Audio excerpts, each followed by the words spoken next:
Ayurveda, the cause of disease is as important as the symptoms, if not important. In conventional medicine, usually the symptoms are masked with the treatments or the medication. Not necessarily the cause of disease is eradicated or looked at. But in Ayurveda, the cause of disease or nidana is eradicated with the treatment protocols. So what are some of these causes of disease in Ayurveda? One of them is failure of the intellect or Prajnaparadha. The other one is misuse of the senses. Time and motion is another one. So we say that even though aging in terms of time is a linear process that we cannot control, the numbers going higher and higher, the biological aging is not a linear process and we can slow it down. One very important cause of disease is forgetting your true nature as divine or as a higher source of consciousness or as your highest nature. So we also know that in quantum physics, the entire universe is a quantum vibrational energy of consciousness. It's a quantum field of consciousness. And so when we look at all the causes of disease in Ayurveda, we do see that many of these causes are at the level of the mind. And illness or disease many times it starts in the mind. So when we look at the Ayurvedic anatomy and physiology and Ayurveda's sister science of yoga, we look at the body as different layers of vibrational frequencies. As the vibration goes from gross to subtle and subtler, there are many different layers of the body, specifically 5. Physical body, Annamaya Kosha, is connected to the mental body, Manomaya Kosha, through a bridge that is another layer, Pranamaya Kosha. Pranamaya Kosha refers to the pathway of life energy that travels through the breath. So when we utilize the breath and we give guidance as to the breathing or breathing practices, the individual is getting still in the mind as the body finds its connection to the mental body or Manomaya Kosha. And so we see that the subtle body has all the energy pathways within it.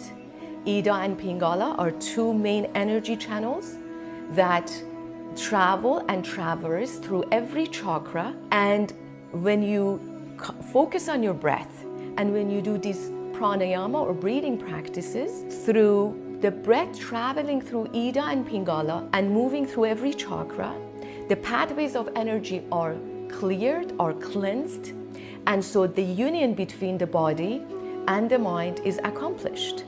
And all the blockages and clarity will be achieved and blockages will be alleviated. And so therefore, it is important to address the causes of disease at the level of the mind. So per Ayurveda, sister science of yoga, the entire universe, including the human body, is made up of 5 elements. The element of water, earth, fire, air, and space. So everybody has heard about the doshas, which is the union of each 2 of these elements. Vata, air and space, kapha, earth and water, pitta, fire and water. So everybody knows about the doshas and constitution, and everybody is interested in knowing their dosha and constitution. But there is also subdoshas, which are as important as the dosha. Most people haven't heard about the subdoshas unless you've studied Ayurveda. But your Ayurvedic practitioner, physician or doctor is always keeping into consideration what's happening with the subdoshas. Each dosha has 5 subdoshas. Pitta has 5, Vata has 5, and Kapha has 5. So if we, for example, look at the subdoshas of Vata, there is 5. What are those? So it's Prana Vayu, Vyana Vayu, Samana Vayu, Apana Vayu, and Udana Vayu. These Vayus are the principle of energetic movement or flow within the system. And each energetic flow has a direction. We know based on quantum physics that energy has a vectors of movement which directs it in a particular direction. So, for example, Prana Vayu, which is a subdosha of Vata, its direction of movement, Vyana Vayu, is from center to periphery. Samana Vayu is from periphery to center. Pranavayu is outside to inside. Apanavayu is the downward direction. Udanavayu is the upward direction of movement. Why is this important? Because, for example, in Malavastamba or constipation, Apanavayu is blocked, and Apanavayu is responsible for downward movement of energy, or it's responsible for the elimination processes.